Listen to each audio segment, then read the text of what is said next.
আসসালামু আলাইকুম। প্রথমে ২ চামচ ইস্ট হালকা গরম পানিতে কিছুক্ষণ ভিজিয়ে রেখেছি। তবে আজকের এই ইস্টটা খুব বেশি ভালো ছিল না। সাথে ২ চামচ চিনি দিয়ে একটু ভালো করে নেড়ে নিয়েছি।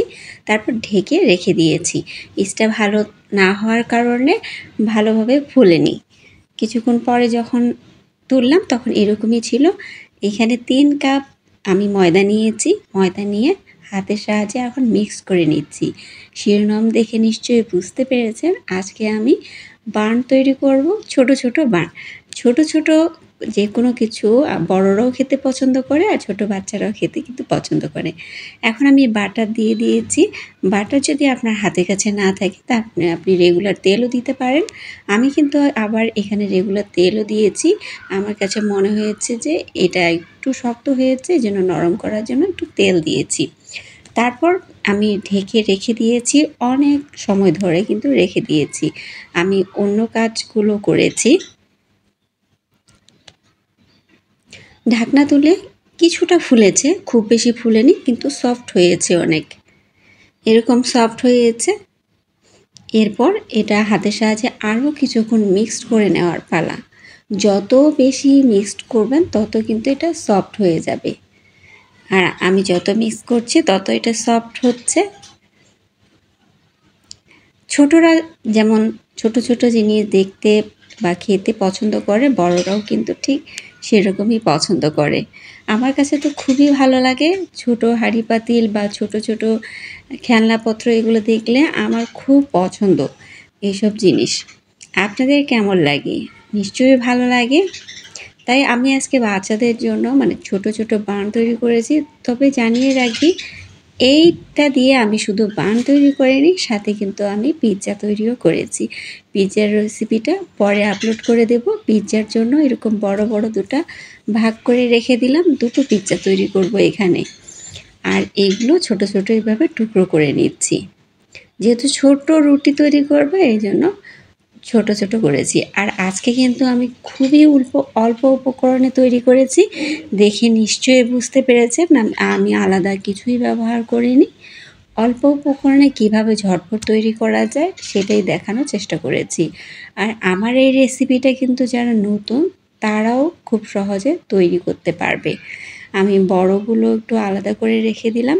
এখন ছোটগুলো একটু গোল গোল শেপ করে নিব। শেপটা দেখলে আপনারা বুঝতে পারবেন খুব সহজেই কিন্তু এই শেপটা করে নেওয়া যায়। এরকম গোল গোল করে শেপ করে নিচ্ছি সবগুলো। নতুনদের বোঝার সুবিধার্থে আমি একটু দেখিয়ে দিচ্ছি যে আমি কিভাবে গোল করে নিয়েছি। এরকম সবগুলো গোল করে নিয়েছি।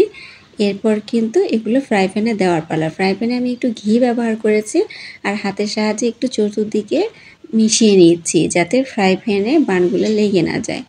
আপনারা এখানে খাবার তেলও ব্যবহার করতে পারেন। এখন সবগুলো এভাবে দিয়ে দিচ্ছি, চতুর্দিকে একসাথেই দিয়ে দেব আমি সবগুলো।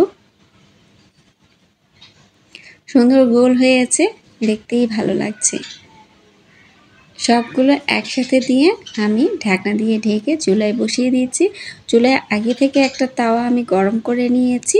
গরম করে কিন্তু এটা বসিয়ে দিলাম।